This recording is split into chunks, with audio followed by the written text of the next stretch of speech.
Gue mau cerita tentang Prabu Siliwangi. Nama ini bukan sekedar nama raja biasa. Buat orang Sunda, nama ini keramat. Bahkan sampai sekarang masih sering disebut dengan nada hormat. Prabu Siliwangi dikenal sebagai Raja Pajajaran. Dalam sejarahnya, dia sosok pemimpin besar dan disegani. Tapi di balik sejarah itu, ada mitos yang jauh lebih dalam. Mitos inilah yang bikin kisahnya nggak pernah mati. Lu pasti sering dengar soal Prabu Siliwangi dikaitkan dengan harimau. Bukan sembarang harimau, tapi harimau putih. Nah, disitulah cerita mulai jadi mistis. Dan jujur aja, makin kesini makin bikin merinding.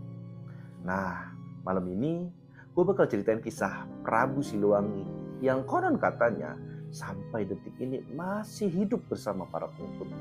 Sebelum lanjut, like and subscribe dulu ya, biar gue makin semangat cari kisah mitos dan urban legend di Nusantara.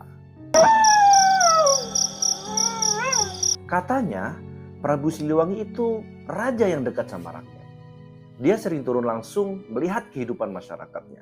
Gak cuma duduk di istana dan terima laporan. Itu sebabnya namanya begitu dicintai.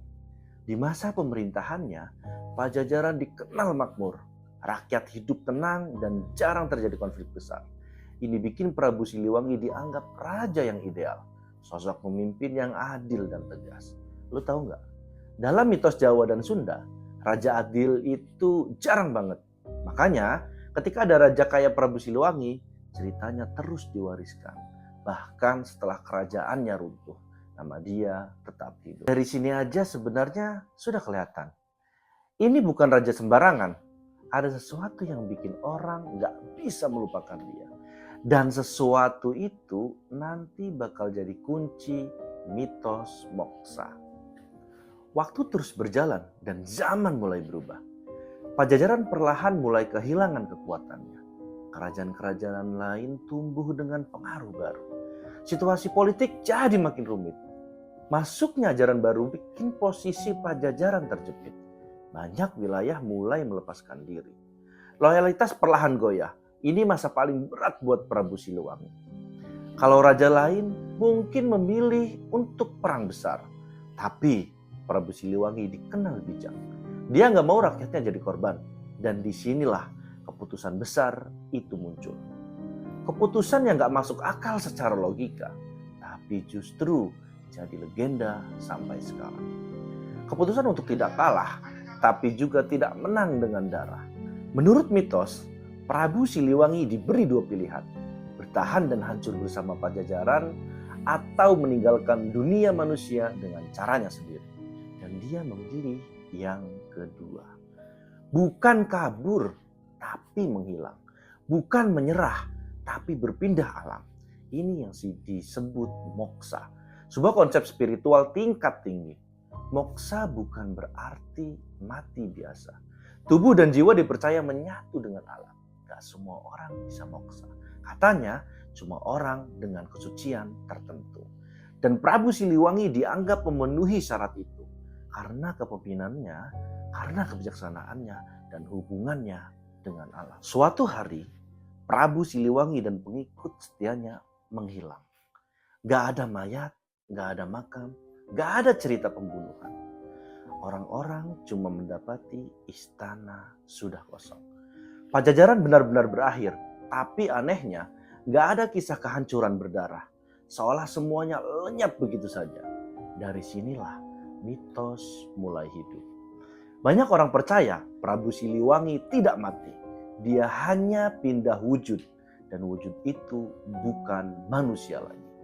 Disinilah muncul cerita harimau putih, penjaga tanah Sunda, lambang kekuatan leluhur, sosok yang masih mengawasi hingga hari ini. Setelah Prabu Siliwangi menghilang, mulai muncul cerita aneh di masyarakat. Orang-orang di hutan Sunda sering melihat harimau putih. Bukan cuma sekali dua kali, tapi berulang-ulang. Dan anehnya, harimau itu nggak pernah menyerang. Harimau putih ini selalu muncul di tempat sunyi. Biasanya di hutan lebat atau gunung keramat. Kalau ketemu manusia, dia cuma menatap. Tatapannya dibilang bikin kaki lemas. Masyarakat percaya ini bukan harimau biasa. Ini jelmaan Prabu Siliwangi dan pasukannya. Mereka berubah wujud untuk menjaga tanah Sunda. Jadi bukan untuk menakut-nakuti, tapi melindungi. Makanya sampai sekarang harimau putih dianggap sakral. Nggak boleh diburu, nggak boleh disebut sembarangan. Karena diyakini masih punya kesadaran manusia. Bukan cuma Prabu Siliwangi yang moksa. Dalam mitos, pasukan setianya ikut bersama dia. Mereka nggak mau hidup tanpa rajanya. Kesetiaan mereka sampai ke alam gaib. Nah, pasukan ini disebut menjelma jadi kawanan harimau. Mereka tersebar di berbagai wilayah Sunda. Setiap wilayah punya cerita sendiri. Tapi benang merahnya sama. Kalau ada orang berniat jahat pada tanah Sunda, harimau ini bakal muncul. Kadang cuma sebagai bayangan. Kadang cuma suara. Tapi cukup bikin orang mundur. Mitos ini bikin banyak orang Sunda percaya ada kekuatan leluhur yang menjaga. Bukan kekuatan politik, tapi spiritual.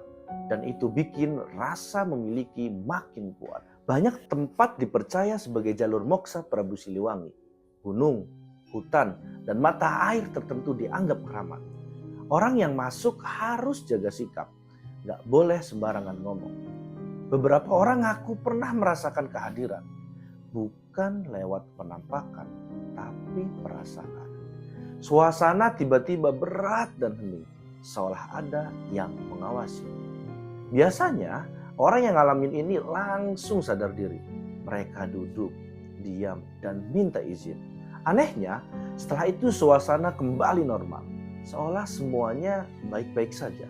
Cerita kayak gini terus diwariskan dari orang tua ke anak, dari juru kunci ke peziarah, dan itu bikin mitos makin hidup. Kalau lo pikir-pikir, moksa Prabu Siliwangi itu simbol perlawanan. Dia nggak mau tunduk, tapi juga nggak mau membantai. Dia memilih jalan spiritual, jalan yang lebih tinggi. Ini bukan soal kalah atau menang, tapi soal menjaga martabat. Pajajaran boleh runtuh secara fisik, tapi jiwanya tetap hidup dan itu yang dijaga. Harimau putih jadi simbolnya, kuat, sunyi, dan bermartabat. Gak ribut, tapi disegani, sama kayak Prabu Siliwangi. Makanya mitos ini bukan sekedar cerita seram, ini cerita tentang harga diri, tentang identitas, tentang cara orang Sunda memandang masa lalunya. Sampai hari ini, nama Prabu Siliwangi masih disebut. Bukan cuma di buku, tapi di hati. Banyak orang Sunda merasa terhubung, walau cuma lewat cerita. Harimau putih masih sering diceritakan. Kadang muncul di mimpi, kadang di cerita pendaki, kadang juga sebagai firasat. Percaya atau tidak, mitos ini hidup. Dan selama masih diceritakan, Prabu Siliwangi gak pernah benar-benar pergi. Dia ada dalam keyakinan, ada dalam ingatan kolektif. Dan mungkin itu tujuan moksa sebenarnya. Bukan menghilang, tapi abadi. Dalam cerita, dalam budaya, dan dalam jiwa orang-orang Sunda. Nah, sampai sini dulu ya videonya. Kisah Prabu Siliwangi ini bakal kita lanjut besok. Buat lo yang tahu cerita Prabu Siliwangi, jangan lupa tulis di kolom komentar.